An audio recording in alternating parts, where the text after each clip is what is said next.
అందరం టైర్డ్గా ఉన్నాం. రిలీజ్ టెన్షన్లో వర్క్ వర్క్ వర్క్. నేను ఉట్టినందాక ఫ్లైట్ చెన్నైలో లైవ్స్ జరుగుతుంటే వస్తున్నప్పుడు అనుకున్నాను ఎట్లా స్టార్ట్ అయింది ఫిలిం అని. ఈరోజు మా కిరణ్ గారి పుట్టినరోజు. అండ్ ఇంత పీస్ఫుల్గా అసలు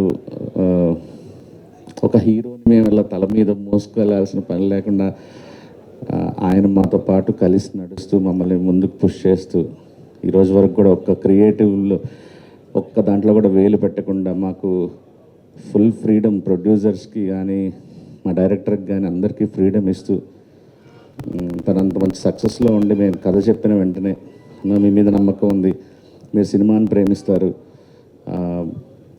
మీరు ఏం కావాలంటే మీరు అదే నేను జస్ట్ పొద్దున షూటింగ్కి వస్తాను, సాయంత్రం ప్యాకప్ చెప్పుకొని వెళ్ళిపోతాను, ఇది కంప్లీట్లీ మిమ్మల్ని నమ్మి నేను ఈ సినిమా చేస్తున్నాను అన్నారు. రేపు 1 year పైన అయింది. ఆయన ఇచ్చిన మాట ప్రకారం మాకు అంత కోఆపరేట్ చేశారు. సార్ ఈ సినిమా తర్వాత ఇంకొక యాక్టర్గా మీరు ఎక్కడో ఉంటారు. సెకండ్ హాఫ్ నేను చూస్తున్నాను, క్లైమాక్స్ కానీ ఎవ్రీథింగ్ ఇట్స్ లైక్ జనాలకి చాలా సర్ప్రైజింగ్ ఉంటుంది. మీరు ఎంత కష్టపడి ఈ సినిమా చేశారు, ఎంత ఇష్టపడి ఈ సినిమా చేశారో తెలుస్తుంది. Many happy returns of the day. ఈ సినిమా తర్వాత నెక్స్ట్ బర్త్డేకి చాలా గొప్ప పొజిషన్లో చూడాలని మనస్ఫూర్తి కోరుకుంటున్నాను. Thank you. సాయి రాజేష్ గారు, మీరు అమృత ప్రొడక్షన్స్లో 2 ఎజెండానా? జనాల్ని ఏడిపించటం ఎజెండా కాదు.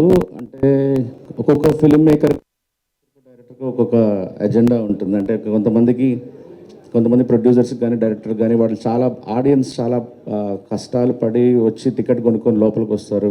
వాళ్ళ కష్టాలన్నీ మర్చిపోయి మంచిగా నవ్వుకుంటూ ఎంటర్టైన్ అయ్యి వెళ్తూ ఒక సినిమాలు తీయాలని వాళ్ళు కొంతమందికి ఒకటి ఉంటుంది. నేను చిన్నప్పటి నుంచి చూస్తూ వచ్చిన సినిమాలు నాకు ఏదైనా ఒక డీప్గా ఆడియన్స్ బ్రెయిన్ మీద ఒక ఇంపాక్ట్ ఇలా బలంగా స్ట్రైక్ ఇచ్చి అప్పుడు ఆడియన్స్ని ఆ షాక్లో నుంచో, ఆ పెయిన్లో నుంచో, ఆ డీప్ ఇంపాక్ట్లో నుంచో బయటికి పంపించడం అనేది నేను పర్సనల్గా ఇష్టపడే సినిమాలు. సో అదే ఫాలో అవుతున్నాను నేను. ఇది వర్కౌట్ అవుతుంది కూడా అండి.